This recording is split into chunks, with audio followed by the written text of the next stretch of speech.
So let's get right into it. Can you actually retire on Social Security alone in the United States today? It's a huge question, one that millions of Americans are grappling with. What was meant to be a safety net has, for many, become their only lifeline. In this explainer, we're not just going to look at the numbers. No, we're going to map out a real path to a comfortable retirement on a fixed income. And you might be surprised by the places where your Social Security check can really stretch. All right, so here's our game plan for today. First, we're going to tackle what's called the Social Security squeeze, what it is and why it's a very real thing for so many people.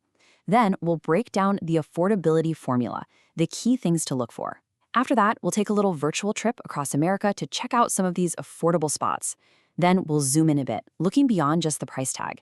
And finally, we'll bring it all home to help you start thinking about your golden years.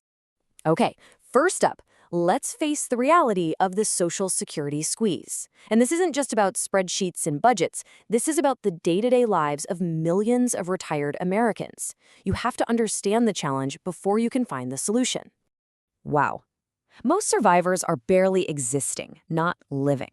This quote from a social media post that went viral really cuts to the heart of the matter, doesn't it? It's about more than just paying the bills. It's about the quality of your life. Are you just surviving, or are you actually living? This is the human side of the financial problem we're going to unpack today. Let's put some hard numbers to that feeling. Think about this. Out of almost 74 million Americans on Social Security, a staggering 4 out of 10 rely on it as their only source of income. For half of all seniors, Social Security provides more than 50% of their income. So you see, this isn't some fringe issue. It's the financial bedrock for a massive part of our retired population. So what does that look like in actual dollars and cents? Well, on average, it's about $1,500 a month.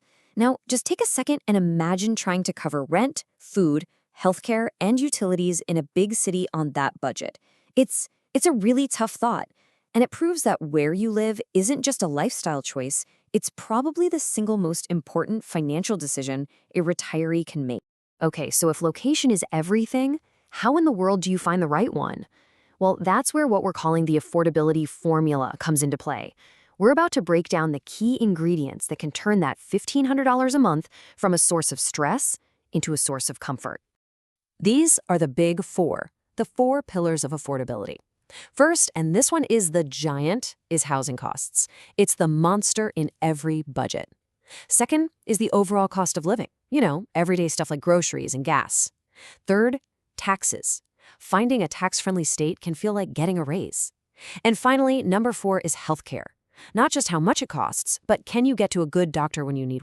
And this quote right here just drives home how massive that first pillar, housing, really is. Seriously, if your mortgage is paid off, you are playing a completely different ballgame. The price of milk might change a few cents from town to town, but that's nothing compared to a mortgage payment. Getting rid of that is the most powerful financial move you can make for retirement, period. But let's not forget that quote from the beginning, existing versus living. See, a cheap city isn't always a great city. That's why we're also looking at something called a livability score. It's just a way to measure the quality of life, things like parks, safety, community, stuff that actually makes a place feel like home. All the places we're about to look at, they're not just cheap. They're great places to live, with scores over 80 out of 100. All right, time to hit the road. Let's see this formula in action. We're about to explore some hidden gems across the country that have that perfect mix, high quality of life and a low cost of living. These are the spots where a Social Security retirement isn't just a fantasy. It's totally doable and even enjoyable. First stop is the Midwest and the Rust Belt. In Homestead, Pennsylvania, get this, the average mortgage is an absolutely jaw-dropping $448 a month. You get all the benefits of being near a cool city like Pittsburgh without that big city price. Then you have Cleveland Heights, Ohio. A bit more expensive, yeah, but you've got the world-renowned Cleveland Clinic right there. That's a huge deal for healthcare peace of mind. And Decatur, Illinois, your dollar just goes further. It's one of the lowest cost of living areas in the entire country. Okay, let's head south. Tupelo, Mississippi often grabs the top spot as the single most affordable city in the United States. Down in Harlingen, Texas, right near the coast, your money goes about 24% further than the national average. And then there's Mesa, Arizona. Now, what's fascinating about Mesa is that it's become a magnet for retirees. More people over 60 are moving there than anywhere else in the country. People are voting with their feet, and that tells you something. So we've seen how affordable some of these places can be.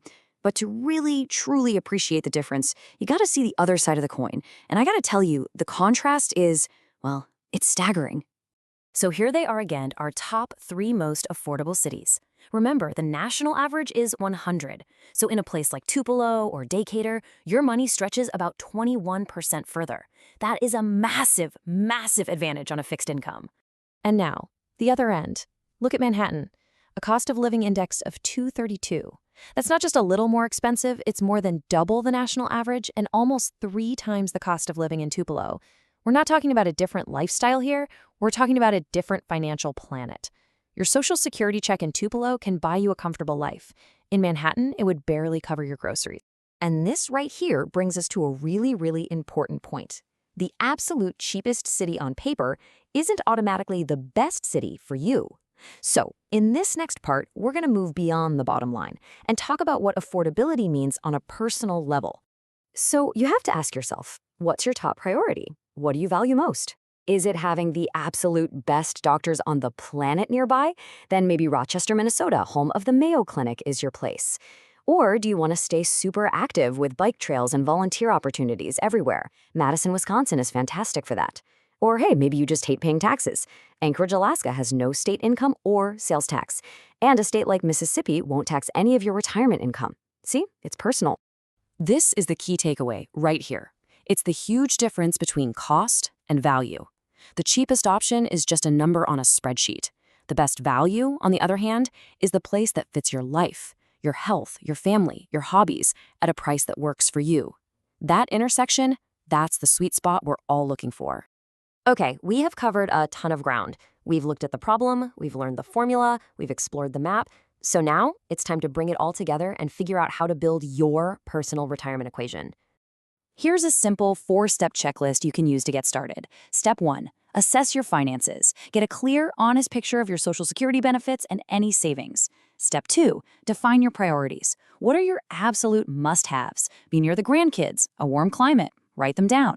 Step 3, start researching. Use those 4 pillars, housing, cost of living, taxes, and healthcare, to scout out locations that fit your list. And finally, step 4, create a test budget. Pick a city you like and run the numbers. See if it actually works on paper. And that brings us right back to where we started. This whole journey isn't just about financial survival. It's about taking that feeling of barely existing and flipping it into truly living. It's about finding a community, a home, where you can build a rich and meaningful life, regardless of what your bank statement says. So, as we wrap this up, I want to leave you with one final question to chew on. Forget the spreadsheets and the cost of living indexes for just a minute. What does a rich retirement actually look like to you beyond the money? Is it more time with family, picking up a new skill, a sense of purpose? Answering that question for yourself, that's the real first step to finding your perfect place to call home.